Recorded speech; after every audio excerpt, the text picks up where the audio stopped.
Welcome to this journey of one of the most disturbing cases in recorded history in the remote hollows of Appalachian, Virginia. Before we begin, I invite you to leave a comment about where you're watching from and the exact time you heard this story. We're interested in knowing where and at what times of day or night these documented accounts arrive. The autumn mist clung to the ridges of Grayson County, Virginia in October 1952 when federal authorities first received reports about the isolated community known only as the Sanctuary. Nestled in a forgotten valley between Pine Mountain and Whitetop Mountain, accessible only by a deteriorating logging road that wound through dense hardwood forests, this settlement had operated in complete secrecy for nearly 2 decades. According to postal records discovered years later, the last official mail delivery to the area occurred in 1934. The reason given was road conditions, but correspondence found in the Grayson County Courthouse suggests a more troubling explanation. A letter from Postal Supervisor Hartwell Grimm to the regional postmaster, dated March 15, 1934, reads, "I cannot in good conscience continue to send my drivers to that place. Something is fundamentally wrong there. The people who come to collect the mail. They watch you with eyes that seem to see too much." My driver Clarence reported that last week, when he arrived, there were 17 adults standing in perfect silence in a circle around the mailbox. They remained motionless for the entire duration of his visit, never speaking, never blinking. When he asked if there was a problem, one of them simply said, "We are listening. Clarence will not return, and I support his decision." The community called itself the Sanctuary of Endless Devotion, though local mountain folks referred to it simply as that place up the hollow where folks don't come back from. Led by a man who went by the name Mordecai Thorne, this group had established themselves in what was once a thriving logging camp, converting the abandoned structures into a self-sufficient compound that could house approximately 40 to 50 adults. Thorne himself remained an enigma throughout the investigation that would eventually follow. Born Clarence Mortimer Daniels in 1895 in Beckley, West Virginia, he had served briefly in World War I before disappearing from all official records in 1923. The next documented appearance of Clarence Daniels was in 1933, when he purchased 800 acres of isolated mountain land in Grayson County under the name Mordecai Thorne.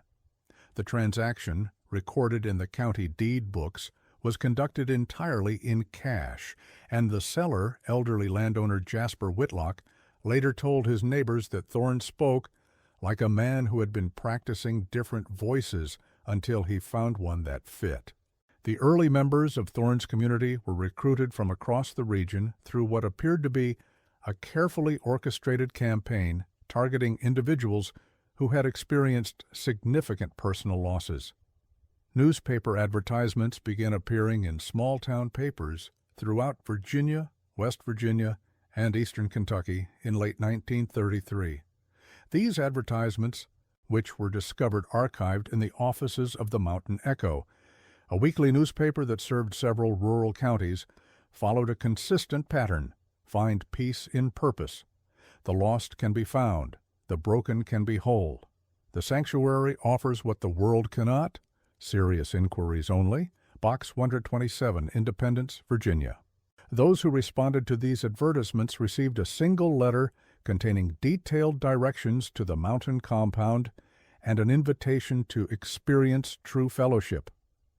The letters, examples of which were later found in the personal effects of members who had families elsewhere, were written in an unusually formal style that combined religious terminology with promises of psychological healing. One such letter, found in the belongings of Agatha Penrose after her disappearance in 1935, stated, "Sister Agatha, your letter reveals a soul seeking refuge from the chaos of a world that does not understand suffering. Here, in our sanctuary, suffering is transformed into purpose. Your pain becomes the foundation of your strength. Come as you are and discover what you were meant to become. Mom." The compound itself was strategically designed to discourage casual visitors while providing complete self-sufficiency for its inhabitants. The main living quarters were constructed within the original logging camp buildings, but Thorne had ordered significant modifications that transformed the rustic structures into something resembling a fortress. Windows were enlarged in some buildings and completely sealed in others. A central meeting hall was constructed in what had been the camp's mess hall, with additions that extended the building's capacity to accommodate group gatherings of considerable size. Most notably, the compound featured an intricate system of underground tunnels connecting the major buildings. These tunnels, according to engineering assessments conducted during the 1961 federal investigation, were professionally constructed with proper ventilation and lighting systems, suggesting that Thorne had access to individuals with significant construction expertise. The tunnels served no apparent practical purpose, as the buildings were close enough for easy surface travel even in harsh weather, leading investigators to conclude they were designed for psychological rather than logistical reasons. Daily life within the sanctuary followed rigid patterns that were documented through journals kept by members, several of which were recovered during the investigation.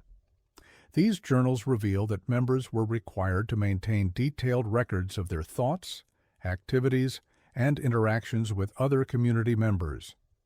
The writing in these journals shows a disturbing evolution over time, with early entries reflecting normal human emotions and concerns gradually giving way to increasingly detached, mechanical descriptions of daily activities.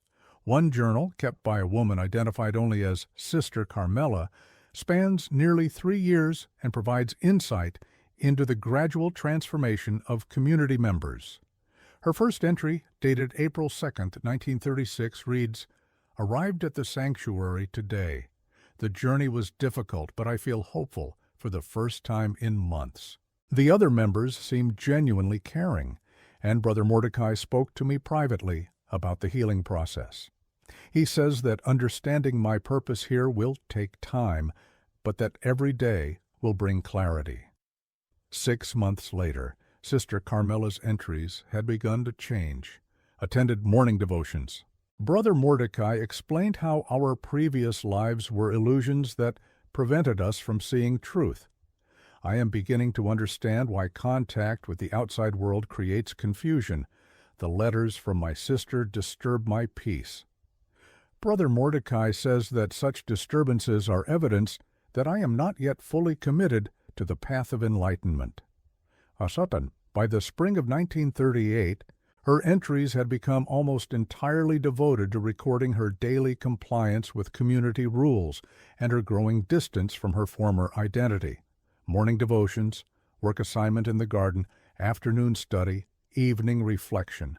I no longer remember why I thought my previous life had meaning. Brother Mordecai says this forgetting is the first sign of true wisdom. I have requested that all correspondence from the outside be destroyed unopened. The past is the enemy of purpose. The devotional practices of the sanctuary were unlike those of any recognized religious tradition. According to recovered documents and testimony from the few individuals who eventually left the community, daily life centered around what Thorne called the dissolution of false self. Members were required to participate in sessions where they publicly recounted their life experiences, while other members offered corrections to their memories. These sessions, which could last for hours, were designed to gradually convince participants that their recollections of their previous lives were unreliable and that their true history began only when they joined the community. Dr. Emmett Larkin, a psychiatrist who later analyzed the recovered journals and interviewed former members, documented his findings in a report submitted to federal authorities in 1962. His analysis revealed systematic patterns consistent with what would now be recognized as organized psychological manipulation. The techniques employed by Thorne demonstrate sophisticated understanding of human psychology, Dr. Larkin wrote. The isolation, the controlled environment, the gradual separation from external reality, the replacement of personal identity with group identity. These are not the products of religious enthusiasm, but of deliberate mental conditioning. The outside world's first concrete evidence that something was seriously wrong at the sanctuary came in August 1940, when a woman named Beatrice Corwin appeared at the Grayson County Sheriff's Office in a state of severe distress. Corwin, who had been living at the compound for nearly 2 years, had managed to leave during a supply run to the nearby town of Independence. Her account, recorded in a police report filed by Deputy Sheriff Wallace Kemp, provided the first official documentation of conditions within the community. Mrs. Corwin was in poor physical condition, Deputy Kemp wrote. She appeared malnourished and showed signs of prolonged stress. Her hands shook continuously, and she seemed to have difficulty maintaining eye contact during questioning. She repeatedly stated that she needed to remember how to think for herself, and asked several times if we could remove Mordecai's voice from her head. When asked to elaborate, she became extremely agitated. According to Corwin's statement, members of the sanctuary were subjected to extended periods of sensory deprivation in the underground tunnels as part of what Thorne called purification rituals. These sessions, which could last for days, involved complete darkness and silence, with members receiving minimal food and water. The stated purpose was to help individuals transcend the limitations of physical existence, but Corwin described the experience as deliberately designed to break down mental resistance. "You lose track of time down there," Corwin told investigators. "Hours feel like days. Days feel like hours. You start to hear things that aren't there, see things in the darkness.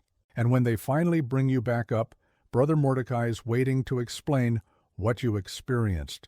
He tells you what your visions meant, what your voices were trying to tell you. After a while, you stop trusting your own perceptions and start relying completely on his interpretations." Corwin also described a practice called memory cleansing, mulawakshas, where members were required to burn personal belongings from their previous lives while reciting prepared statements about the falsehood of their former identities. Photographs, letters, clothing, books, anything that connected an individual to their life before joining the sanctuary was systematically destroyed in ritualistic ceremonies that the entire community was required to witness. Perhaps most disturbing was Corwin's description of what happened to members who expressed doubt about Thorne's teachings or desired to leave the community. These individuals would disappear from daily activities, and when questioned, Thorne would explain that they had chosen to enter deeper contemplation in isolated sections of the compound. Corwin claimed that she had not seen several such individuals again during her final months at the sanctuary, despite Thorne's assurances that they were progressing in their spiritual development. Sheriff Marcus Holloway, who supervised the initial investigation, was a veteran law enforcement officer who had dealt with numerous cases involving remote mountain communities. His notes, preserved in the county archives, reveal his growing concern about the situation at the sanctuary. "I've seen plenty of odd religious groups in these mountains," he wrote in his official report. "Most are harmless, if peculiar, but Mrs. Corwin's account suggests something far more troubling. The descriptions of psychological pressure, the isolation, the apparent disappearances, these point to activities that go well beyond religious eccentricity." However, Sheriff Holloway's attempt to investigate the compound directly proved futile. When deputies arrived at the sanctuary in September 1940, they found the gates locked and were met by several community members who politely but firmly refused to allow entry. The members claimed that the compound was private religious property and that they had the right to exclude unwelcome visitors. Since the deputies had no warrant and no evidence of specific criminal activity, they were forced to withdraw. Thorne himself appeared at the compound gates during this encounter, and Deputy Kemp's description of him provides insight into the man who had gained such complete control over his followers. He was tall and thin, with prematurely gray hair and extremely pale skin, Kemp wrote, but his most striking feature was his voice. He spoke very softly, so you had to lean in to hear him, but there was something about the rhythm of his speech that made it difficult to interrupt. Even when he paused, you found yourself waiting for him to continue rather than speaking yourself. He was unfailingly polite, but his politeness felt like a performance, as if he was demonstrating how reasonable he could be while making it clear that he would not be swayed. Thorne's statement to the deputies was brief but revealing. "Officers, I understand your concern for the welfare of our community members. I want to assure you that everyone here is free to leave at any time they choose." Mrs. Corwin chose to leave, and we did not prevent her departure. However, I must also tell you that she chose to leave during a period of personal crisis that may have affected her perceptions of her experiences here. We are a peaceful community devoted to spiritual development, and we ask only to be allowed to pursue our path without interference. When Deputy Kemp pressed for permission to interview other community members privately, Thorne declined with the same quiet reasonableness.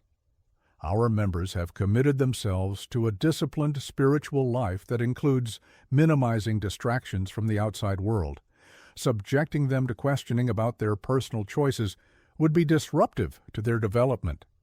If any member wishes to leave our community, they are free to do so, and if they choose to make statements to authorities, that is their right. But I cannot permit the disruption of our peaceful way of life based on the distressed recollections of someone who was struggling with the demands of spiritual discipline." The investigation stalled at this point, as authorities had no legal basis for forcible entry into the compound.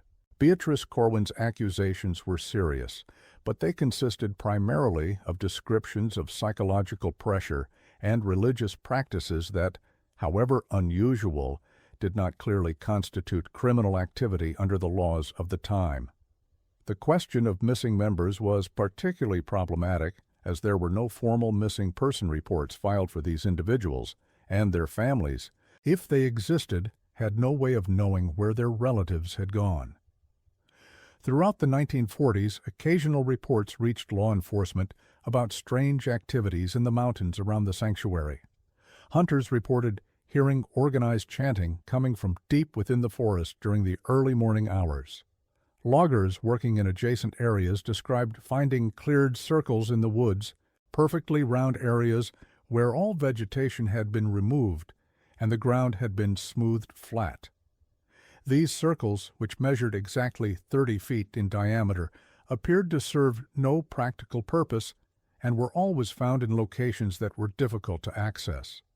Local resident Jeremiah Pike, who worked as a timber cruiser for the National Forest Service, documented several encounters with members of the sanctuary during his work in the area. His reports, filed with his supervisors and later obtained by federal investigators, describe increasingly strange encounters over the course of several years. In June 1943, Pike reported encountering a group of approximately 12 individuals from the sanctuary while conducting a timber survey in a remote section of the national forest. "They were standing in a line across the trail," Pike wrote. "They didn't speak when I approached, just stood there blocking the path. I asked if there was a problem, and one of them said, 'You should not be here today.' Oleun. When I asked why not, he said, 'Brother Mordecai is teaching us to hear the mountain's voice, and your presence creates interference.' They stood there for nearly an hour, never moving, never speaking again. Eventually, I found a way around them, but the whole encounter left me deeply unsettled." Chicos, Pike's subsequent reports describe finding evidence of large group activities in areas of the forest that were supposed to be inaccessible. "I discovered what appeared to be a temporary camp in a hollow that I've surveyed multiple times over the years," he wrote in October 1944. Someone had built lean-to shelters for at least 20 people, and the entire area showed signs of organized occupation. But the strangest thing was the silence.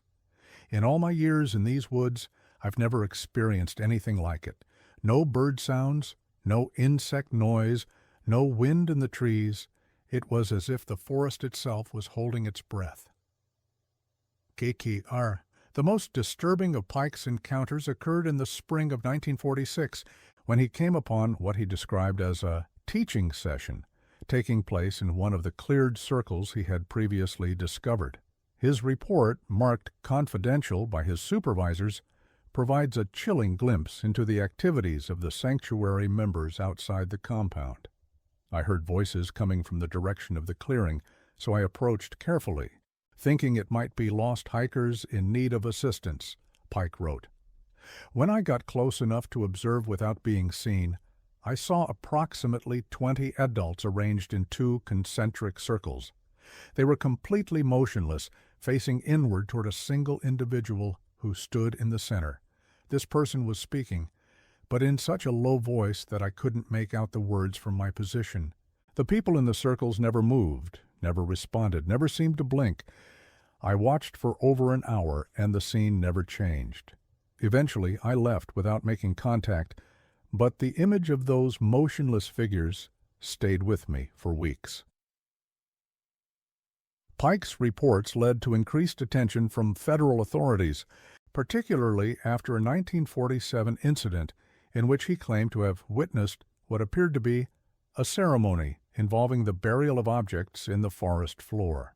I observed the group digging a hole approximately 6 feet deep in the center of one of the cleared circles, he reported. They placed several objects in the hole, I couldn't tell what they were from my position, and then filled it back in. The entire process took place in complete silence, and when they were finished, they stood around the filled hole for several more hours before leaving the area. Federal agents conducted a search of the location Pike described, but found no evidence of recent digging. However, ground-penetrating radar equipment borrowed from a geological survey team detected what appeared to be buried objects at multiple sites throughout the forest around the sanctuary. The decision was made not to excavate these sites without more concrete evidence of criminal activity, a choice that would later be questioned when the full scope of the sanctuary's activities became known. By 1950, the sanctuary had been operating in isolation for nearly 2 decades, and concerns about the community had begun to reach officials in Washington. The Federal Bureau of Investigation opened a preliminary file on the group after receiving reports from multiple sources about their unusual activities and the complete absence of any members leaving the community voluntarily since Beatrice Corwin's escape in 1940. Special Agent Harrison Vaught was assigned to conduct a discreet investigation of the sanctuary in the autumn of 1950.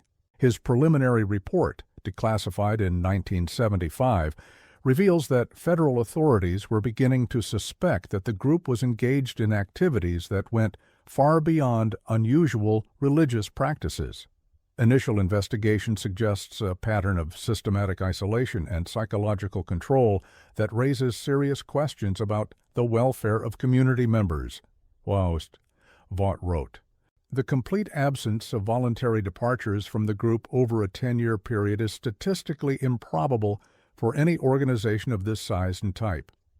Additionally, the group's secretive nature, their aggressive protection of privacy, and the disturbing reports from local law enforcement and Forest Service personnel suggest that further investigation is warranted.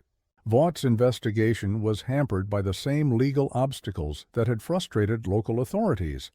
The sanctuary was located on private property. Its members were adults who had apparently joined voluntarily, and there was no concrete evidence of specific criminal activity. However, Vaught was able to conduct background checks on known members of the group, and his findings revealed disturbing patterns. Of the 43 individuals who could be definitively identified as having joined the sanctuary between 1933 and 1945, only 7 had any living family members who maintained contact with them after their arrival at the compound.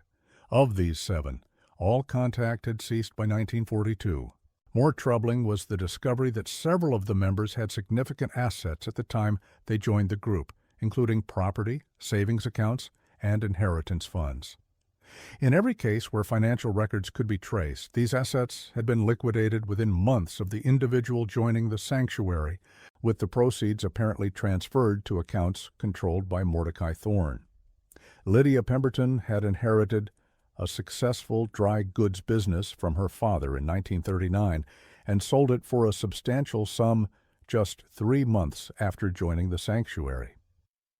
Cyrus Whitfield owned 400 acres of prime farmland in Rockingham County, which was sold to a land development company 6 months after his arrival at the compound. Miranda Ashworth had received a significant insurance settlement following her husband's death in an industrial accident, and this money disappeared into accounts registered to various entities controlled by Thorne's organization. Agent Vaught's financial investigation revealed that Thorne had accumulated considerable wealth through these transfers, but more importantly, it suggested that new members were being systematically separated from their economic ties to the outside world. The pattern is consistent across all cases examined, Vaught noted. Within a year of joining the group, members have liquidated all external assets and severed all financial connections to their previous lives. This goes beyond religious commitment and suggests a coordinated effort to ensure that members have no economic means of leaving the community. The investigation took a dramatic turn in November 1951, when federal agents received an unexpected visitor. Caleb Vance, who identified himself as a former member of the Sanctuary, appeared at the FBI field office in Richmond, Virginia, claiming to have escaped from the compound after living there for 8 years. Vance's account, recorded in extensive interviews over several weeks, provided the most detailed insider view of life within the community that authorities had yet obtained. Vance had joined the sanctuary in 1943 at the age of 28, following the death of his wife in an automobile accident. Like many members, he had responded to one of Thorne's newspaper advertisements during a period of profound personal crisis. His description of the recruitment process revealed the sophisticated psychological techniques Thorne used to identify and manipulate vulnerable individuals. The initial contact was very carefully managed, Vance told investigators. I received a letter asking me to describe my spiritual needs and my vision for personal healing.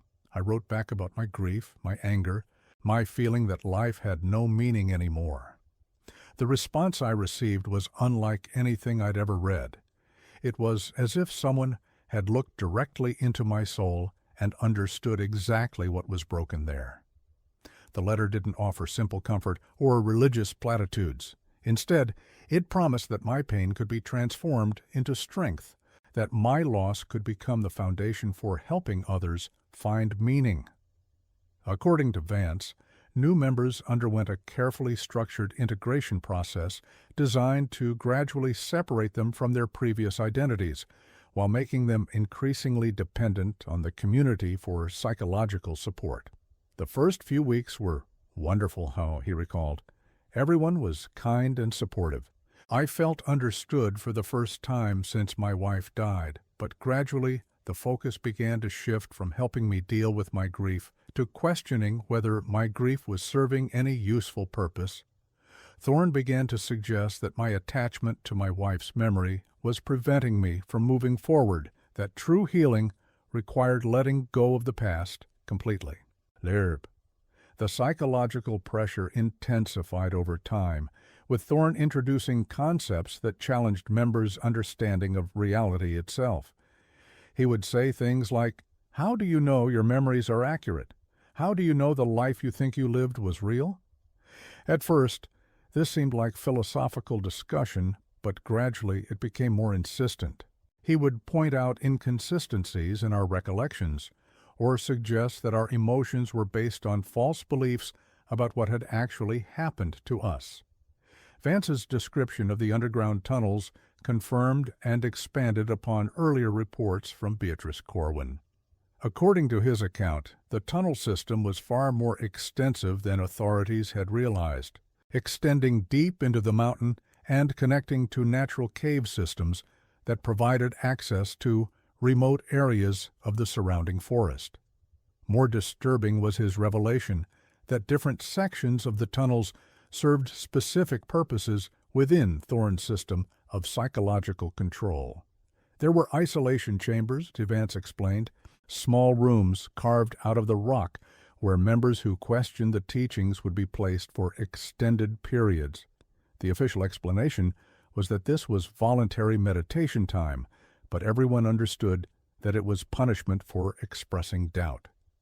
I spent 3 weeks in one of those chambers after I asked why we weren't allowed to receive mail from the outside.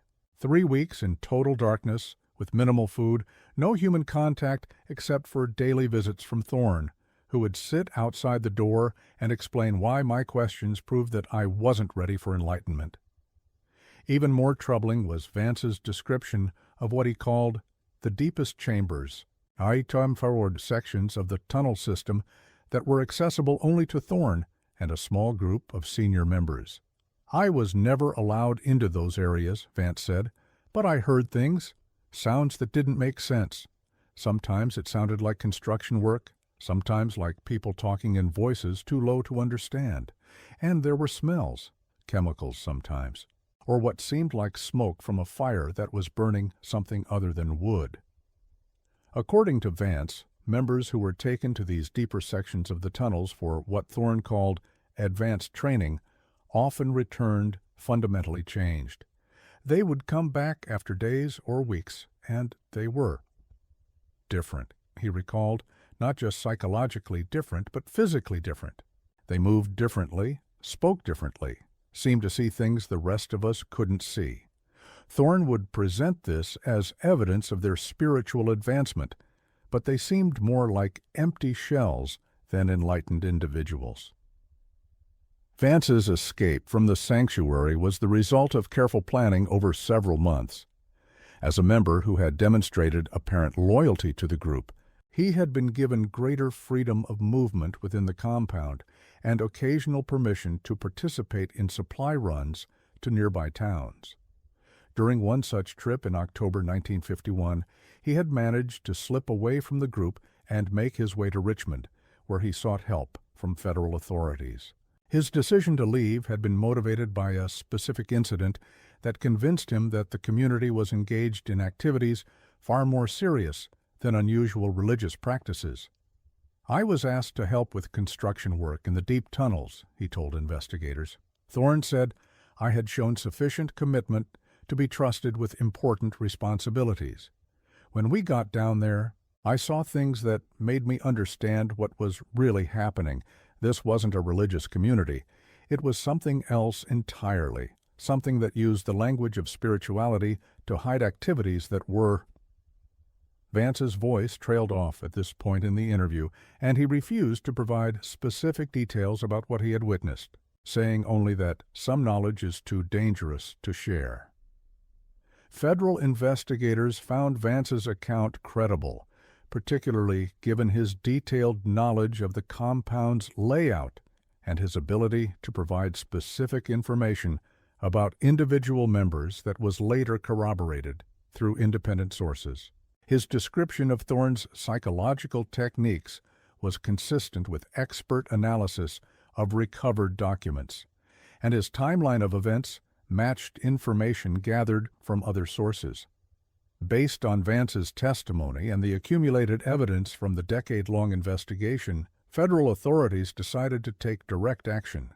In March 1952, a joint operation involving the FBI, federal marshals, and local law enforcement was organized to conduct a comprehensive search of the sanctuary compound under a warrant that cited suspected violations of federal laws regarding interstate fraud and possible kidnapping. The operation was planned with considerable care, as authorities expected resistance from community members and wanted to minimize the potential for violence. Intelligence gathered from Vance and other sources suggested that the community maintained weapons for hunting and security, and Thorne's psychological control over his followers raised concerns about how they might react to a federal raid. On March 15, 1952, shortly after dawn, federal agents surrounded the compound and announced their presence over loudspeakers. The response they received was unlike anything they had anticipated. Instead of resistance or attempts to flee, the community members emerged from the buildings in perfect formation and stood motionless in the compound's central courtyard.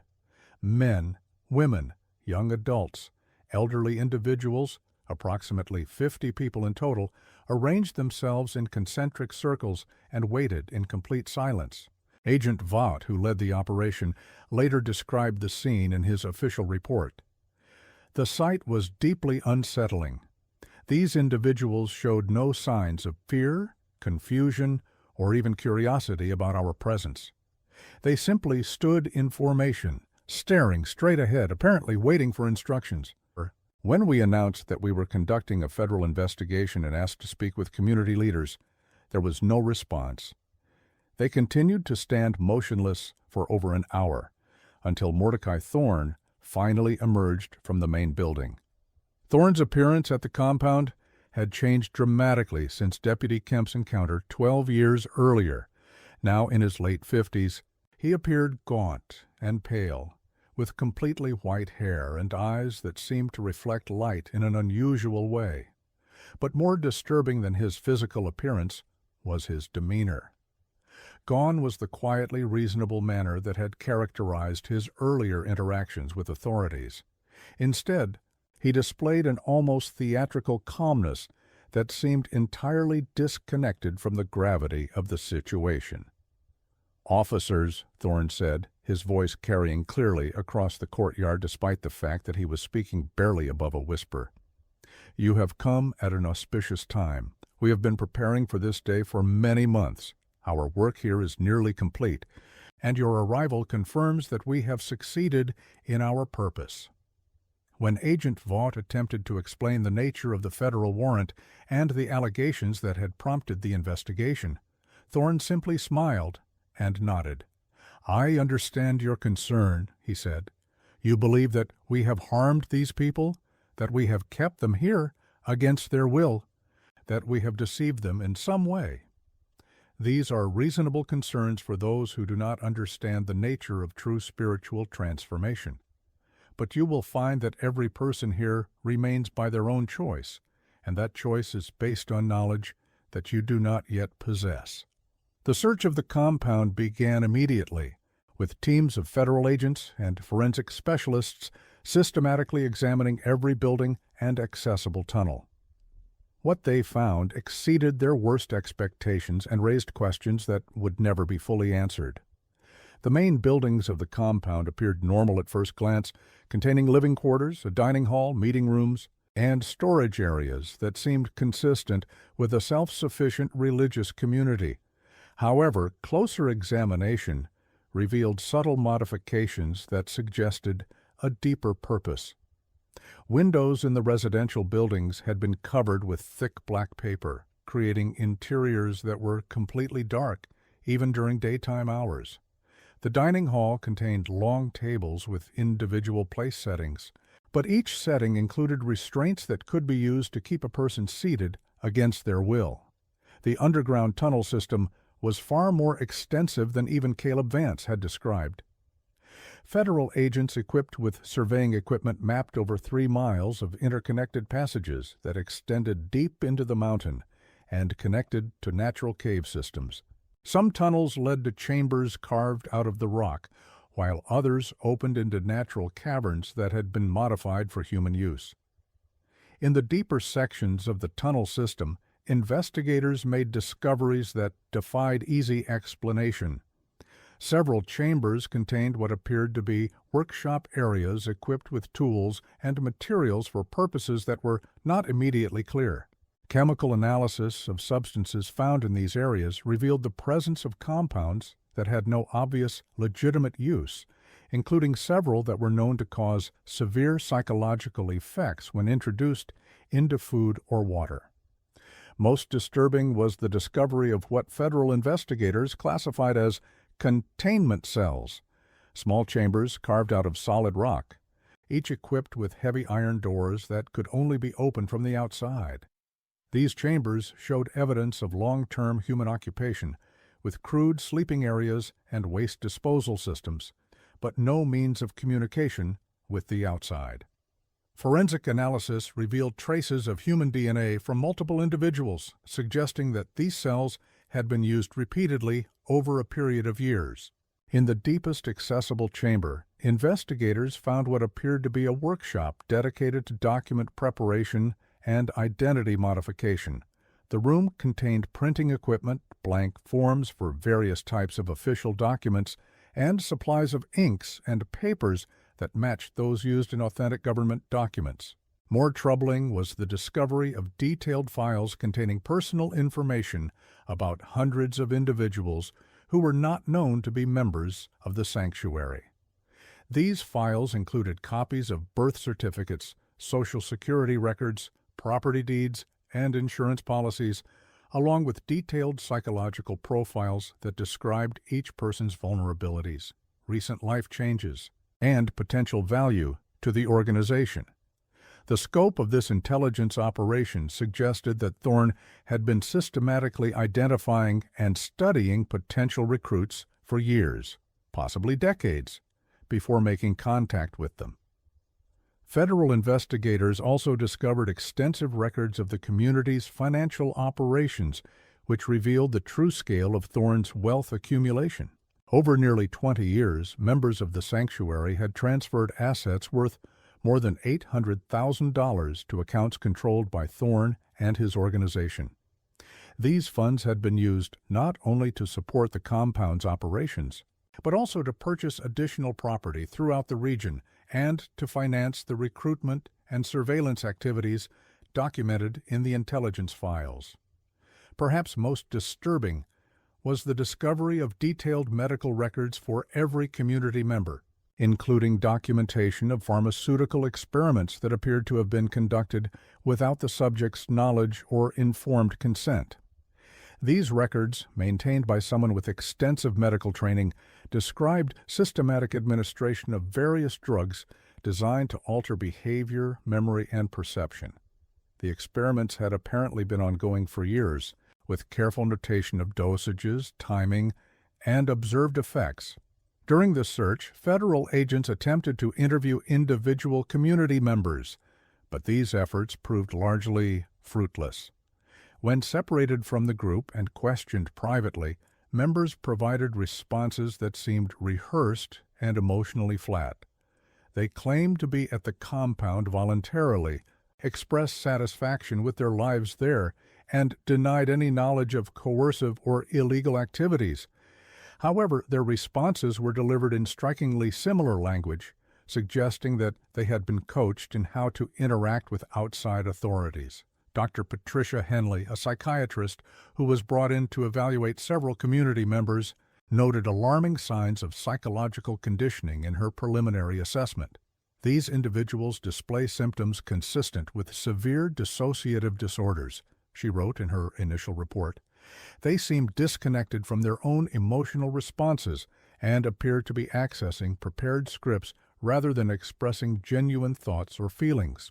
When asked about their personal histories or their feelings about family members they had left behind, they provide factual information but demonstrate no emotional connection to these memories. More troubling was Dr. Henley's observation that several community members seem to have difficulty with basic cognitive functions when removed from their familiar environment. When taken away from the compound for individual evaluation, several subjects displayed confusion about simple tasks like telling time or identifying common objects, she noted. This suggests that their cognitive abilities may have been artificially suppressed through psychological or chemical means, and that they have become dependent on external cues for basic functioning. The investigation of Mordecai Thorne himself proved to be one of the most complex aspects of the federal operation. Despite years of surveillance and investigation, authorities had never developed a complete understanding of his background or his ultimate goals. The discovery of his extensive records provided some answers, but also raised new questions about the scope and duration of his activities. Documents found in Thorne's personal quarters revealed that his transformation from Clarence Mortimer Daniels to Mordecai Thorne had been carefully planned and executed over several years. Between his disappearance from official records in 1923 and his emergence as a religious leader in 1933, he had apparently traveled extensively and studied various forms of psychological manipulation and behavior modification. Letters and journal entries from this period describe his growing fascination with techniques for controlling human consciousness and his belief that individual identity was an obstacle to human development. One particularly revealing journal entry, dated August 15, 1929, reads, "The experiments in Vienna have shown that human personality is far more malleable than most people believe." Dr. Herzog's work with hypnotic suggestion demonstrates that memory, emotion, and even basic cognitive function can be altered through sustained psychological pressure combined with chemical enhancement. The implications are profound. If individual identity is indeed an illusion, then helping people transcend that illusion becomes not just possible, but necessary for human advancement. Thorne's journals from the early years of the sanctuary reveal his systematic approach to developing what he called consciousness reformation techniques. He had studied the methods used by various cults and totalitarian organizations, but had also incorporated elements from legitimate psychiatric research and experimental psychology. His goal, according to these documents, was to create a community of individuals who had been liberated from the limitations of personal identity and were therefore capable of perfect cooperation in pursuing shared objectives. The true nature of these shared objectives remained unclear even after the extensive federal investigation. Thorne's writings suggest that he viewed the sanctuary as a prototype for larger-scale social transformation, but his ultimate vision was never fully articulated in the recovered documents. References to the next phase and expansion beyond the mountain suggest that he had plans that extended far beyond the isolated community in Virginia. The federal investigation was complicated by Thorne's behavior during questioning. Unlike his followers, who seemed psychologically unable to provide detailed information about their experiences, Thorne was articulate and cooperative, seemingly eager to discuss his work. However, his explanations were delivered in language that was so abstract and philosophical that it was difficult to extract specific information about his methods or goals. "I have dedicated my life to understanding the fundamental nature of human consciousness," he told investigators. "What I discovered is that individual identity, what people think of as their self, is actually a collection of arbitrary limitations that prevent humans from reaching their full potential. The work we do here is not coercion, but liberation. We help people discover what they are capable of when they are freed from the illusions that normally constrain them." When pressed for specific details about the methods used to achieve this liberation, Thorne's responses became increasingly abstract. "The process is different for each individual," he explained. "Some people require extensive dialogue to help them understand the arbitrary nature of their beliefs about themselves. Others benefit from periods of solitude and reflection. Still others need chemical assistance to overcome particularly entrenched patterns of thought. The goal is always the same, to help them recognize that their previous identity was a limitation, not a truth." Federal investigators were never able to determine exactly what had happened to several community members who had joined the sanctuary over the years, but were not present during the raid. Thorne's explanations for these absences were vague and contradictory, ranging from claims that individuals had graduated to advanced study at other locations to suggestions that they had transcended the need for physical existence. The discovery of the underground containment cells raised serious concerns about the fate of these missing individuals, but no evidence of specific crimes against them was ever found. The legal proceedings that followed the federal raid proved to be almost as complex as the investigation itself. Thorne was charged with multiple federal crimes, including mail fraud, interstate transportation of stolen property, and conspiracy to commit kidnapping. However, prosecutors faced significant challenges in building their case, as many of the community members who would have been key witnesses continued to defend Thorne and insisted that they had never been coerced or harmed. The trial, which began in Richmond, Virginia, in September 1952, attracted national attention as details of the sanctuary's operations became public. Thorne's defense attorney argued that his client was a legitimate religious leader who had been persecuted for his unconventional beliefs, and that the community members were adults who had voluntarily chosen an alternative lifestyle. Prosecutors countered that Thorne had used sophisticated psychological manipulation and chemical substances to control his followers, effectively making them prisoners of their own compromised mental state. The testimony of former community member Caleb Vance proved to be crucial to the prosecution's case, but it also highlighted the difficulties of prosecuting crimes that involved psychological rather than physical coercion. Vance's descriptions of the conditioning techniques used by Thorne were compelling, but they raised complex legal questions about the nature of free will and the point at which psychological influence becomes criminal coercion. Dr. Emmett Larkin, the psychiatrist who had analyzed the recovered documents, testified as an expert witness about the systematic nature of the psychological manipulation employed by Thorne.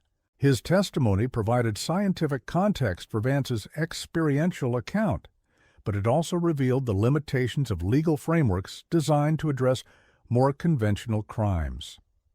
What Mr. Thorne accomplished, Dr. Larkin explained to the jury, was the systematic destruction of his followers' capacity for independent judgment while maintaining the appearance that they were making voluntary choices. This is far more sophisticated than simple brainwashing or hypnosis. It represents a deliberate and methodical process of psychological reconstruction that left his victims believing that their compliance was the result of enlightenment rather than manipulation. The trial lasted 3 months, with prosecutors presenting evidence of Thorne's financial crimes, his use of forged documents, and his operation of what was essentially a sophisticated form of human trafficking. The defense continued to argue that these activities were simply the administrative necessities of maintaining an alternative religious community, and that any psychological changes in community members were the natural result of spiritual development. In December 1952, Mordecai Thorne was convicted on all federal charges and sentenced to 25 years in federal prison.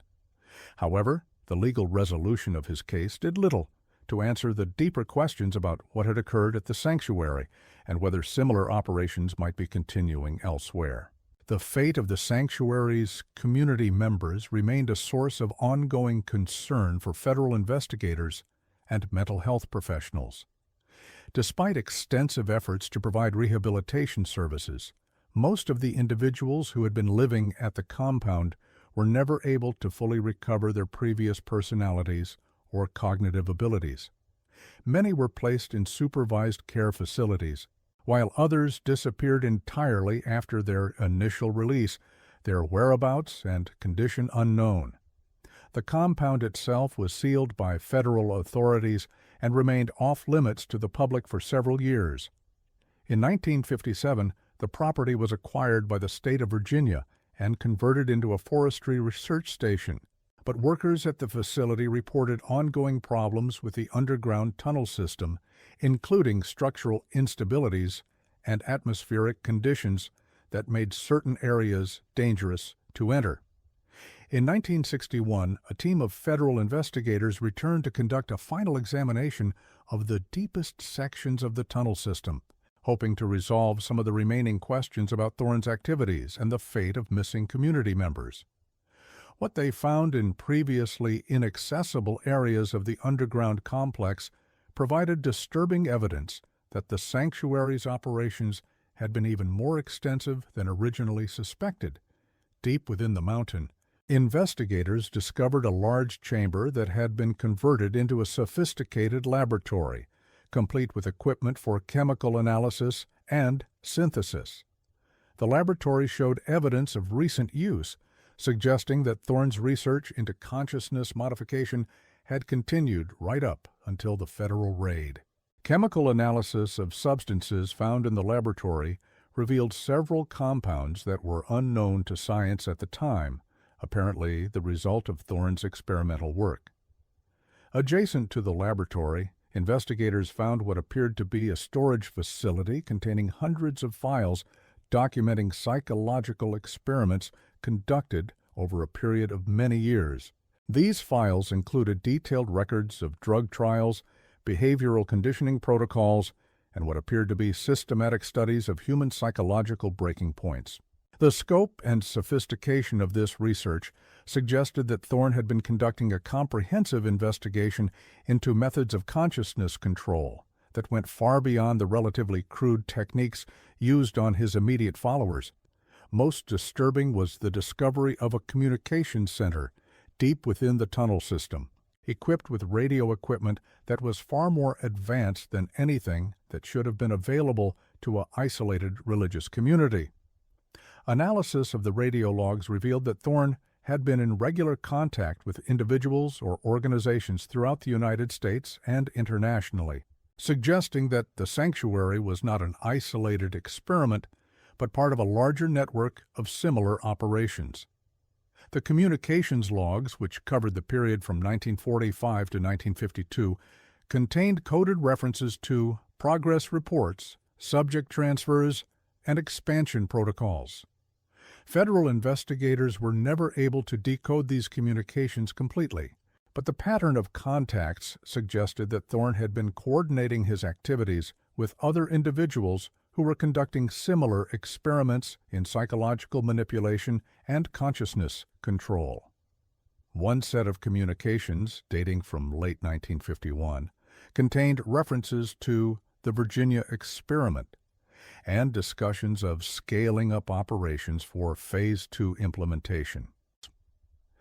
These documents suggested that the sanctuary had been intended as a testing ground for techniques that would eventually be applied on a much larger scale, possibly involving entire communities or regions. The investigation of these communications led federal authorities to examine similar operations in other parts of the country, and they discovered evidence of at least 3 other communities that appeared to be connected to Thorne's network. However, by the time investigators reached these locations, the communities had been abandoned, with no trace of their former inhabitants. The final report on the sanctuary investigation, completed in 1963, concluded that Mordecai Thorne had been operating a sophisticated research program into human consciousness manipulation that was far more advanced than anything previously encountered by law enforcement. The report suggested that Thorne had somehow obtained access to classified government research into psychological warfare and had adapted these techniques for his own purposes. However, many questions about the sanctuary remained unanswered even after years of investigation. The source of Thorne's funding for the elaborate compound and sophisticated equipment was never fully determined. The identity of his collaborators in the communications network was never established. Most troubling, the ultimate purpose of his research and the intended application of his techniques remained mysterious. Mordecai Thorne died in federal prison in 1967, 15 years into his sentence, apparently of natural causes. According to prison medical records, he suffered a massive stroke while alone in his cell and was found dead the following morning. However, the circumstances of his death raised additional questions, as prison officials noted that his cell showed signs of having been searched or arranged in some systematic way, though nothing appeared to be missing. More significantly, in the weeks preceding his death, Thorne had been in communication with several individuals whose identities were never fully established by prison authorities. These communications, conducted through the prison's normal mail system, appeared to contain coded language similar to that found in the radio logs from the sanctuary. Prison officials had assumed the letters were innocuous correspondence with former colleagues or supporters, but analysis after Thorne's death revealed complex patterns that suggested organized information transfer. The legacy of the sanctuary continued to raise concerns for federal authorities long after Thorne's death and the closure of the compound. Former community members who had been placed in care facilities continued to display unusual behaviors and cognitive patterns that medical professionals struggled to understand. Several individuals who had appeared to be making progress in their rehabilitation suddenly disappeared from their care facilities, leaving no trace of their whereabouts or intentions. More troubling were reports from around the country of individuals who claimed to have been approached by representatives of organizations that bore striking similarities to the sanctuary. These reports, investigated by federal authorities throughout the 1960s, described sophisticated recruitment operations that used psychological profiling and targeted advertising to identify vulnerable individuals, much as Thorne had done in the 1930s and 1940s. In 1968, a final attempt was made to locate and investigate other elements of Thorne's network based on information contained in the communications logs. Federal agents conducted operations in 7 states, following leads that suggested the existence of other communities or research facilities connected to the sanctuary. These investigations produced limited results, uncovering evidence of abandoned facilities and scattered documents, but no active operations or living participants. However, the agents did discover that many of the techniques developed by Thorne had apparently been adopted by other groups and individuals who had somehow obtained access to his research. Several of the abandoned facilities contained equipment and documents that were nearly identical to those found at the sanctuary, suggesting that Thorne's work had been systematically studied and replicated by others. The investigation was formally closed in 1969, though federal authorities continued to monitor reports of similar activities throughout the following decades. The official conclusion was that Mordecai Thorne had developed and implemented a sophisticated program of psychological manipulation that represented a significant advance in techniques of human consciousness control, and that elements of his work had been adopted by other individuals or organizations whose activities and objectives remained unknown. Today, the former site of the sanctuary remains a state forestry research station, though access to the underground tunnel system is strictly controlled. Workers at the facility occasionally report unusual acoustic phenomena in certain areas, and standard safety protocols prohibit extended work in the deeper sections of the tunnel complex. The official explanation for these restrictions is structural instability, but maintenance records suggest that the real concern is atmospheric conditions that can cause disorientation and cognitive impairment in individuals who spend extended time in these areas. Local residents in Grayson County still speak rarely and reluctantly about the events of the 1950s, and some families continue to maintain that relatives who joined the sanctuary simply moved away and were never heard from again. The mountain communities of Appalachian Virginia have always been protective of their privacy and suspicious of outside interference, and the experience with the sanctuary reinforced these tendencies. Occasionally, hikers or researchers working in the area report finding cleared circles in the forest similar to those documented during the original investigation. These circles appear and disappear irregularly, and forestry officials have never determined what causes them or whether they are connected to natural phenomena or human activity.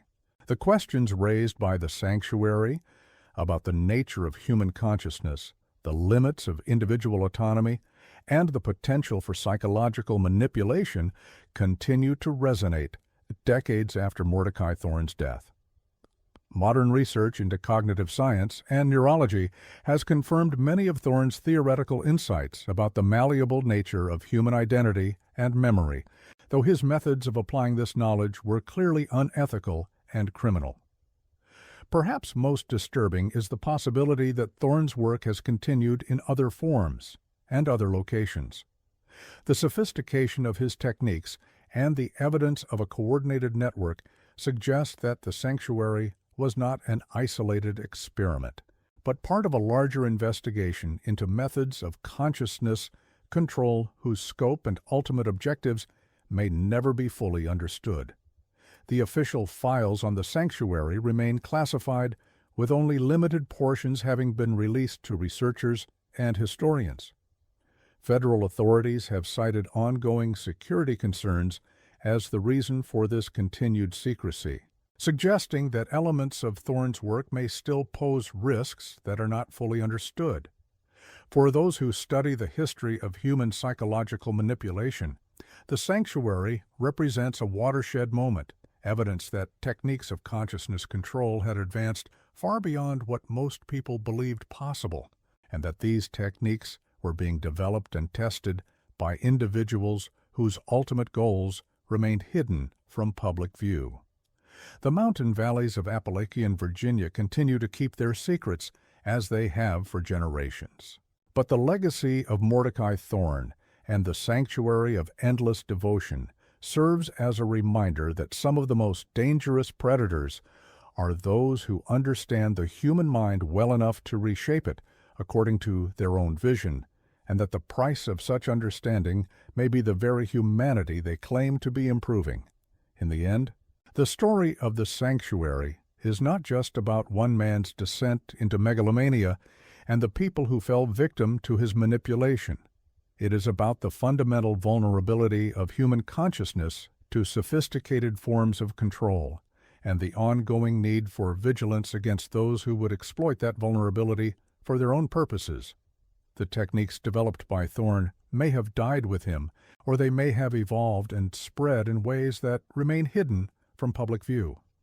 The only certainty is that the questions he raised about the nature of human identity and the possibility of consciousness manipulation remain as relevant today as they were in the isolated mountain community where he conducted his terrible experiments